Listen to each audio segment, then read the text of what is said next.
There will be many times in photography that I will ask for you to share a folder of your work. Um,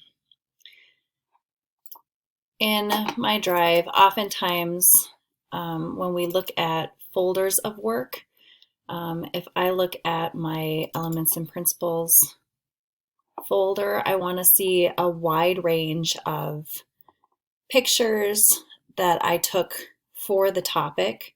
I want to see that you've used some different composition skills, zooming in, zooming out, thinking about your background distractions, about how you're composing the picture, basically just a large array of pictures.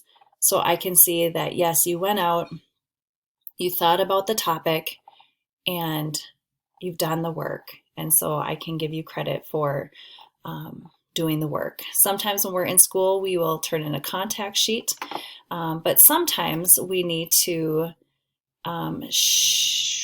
get a link.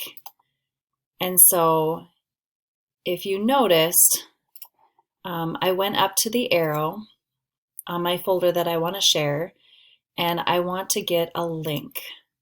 Now, the one thing to pay attention to, oftentimes it's restricted. So I would click on anyone with the link can see or have access. So please make sure to change that to anyone with the link and then copy the link, and then you can go back into the assignment that is asking for your web page and you can submit your link. You'll have an area to submit, but I don't.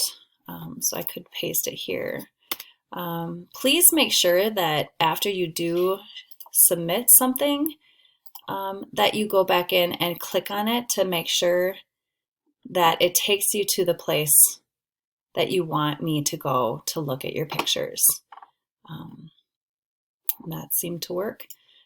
So that was the demo for how to get a link and share it correctly for grading your work.